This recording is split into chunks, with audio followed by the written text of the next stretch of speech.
এই সম্ভব, এই সত্যজিৎকে একটা ফোন কর না, ফোন করে জান না তুই রাঙার কথা। না এখন ছেড়ে দাও, আগে কি হয় তারপর দেখছি। দেখেছিস তো ভাই, আমি তোকে বলেছিলাম না রাঙা কোনো দোষ করতে পারে না। আমারও তাই মনে হয়েছে। আমি তোকে বলেছিলাম আর ভুল বুঝিস না রাঙাকে। ভালোবাসার মানুষের তীব্র অভিমান তোকে জ্বালিয়ে পুড়িয়ে শেষ করে দেবে। মেয়েটার মনে অনেক অভিমান জমে আছে রে ভাই। ভালোবাসার মানুষের এই অভিমানটা যখন ফেটে বেরোবে না, সেটা তুই সহ্য করতে পারবি না।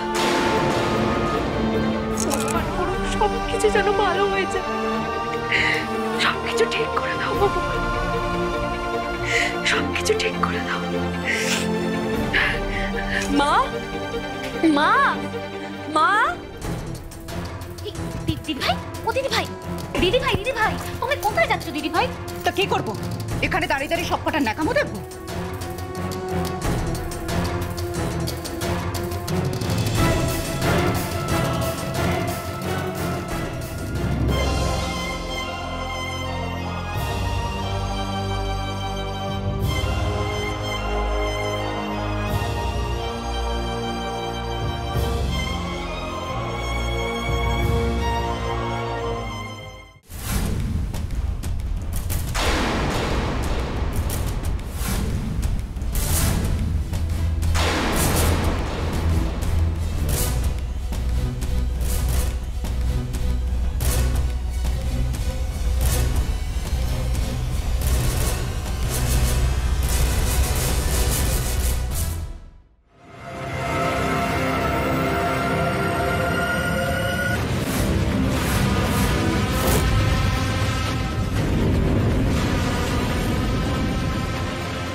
স্যার, ওই সাংবাদিক লোকটার কোনো ধান্দা আছে বলে মনে হচ্ছে রে।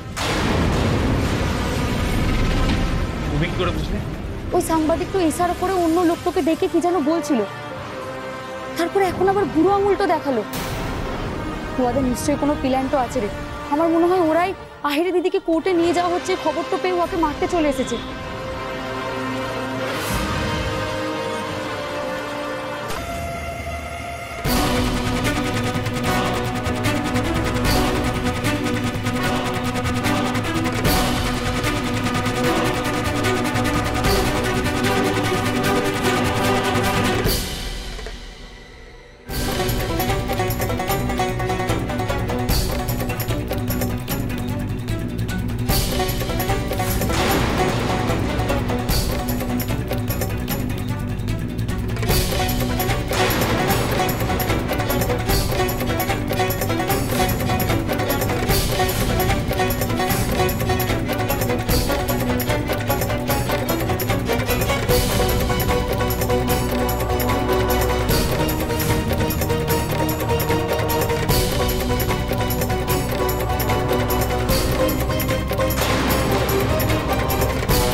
রাঙামতি তীরন্দাজ সোম থেকে রবি প্রতিদিন সন্ধ্যে 7:30টায় স্টার জলসায় ও জিও হটস্টারে।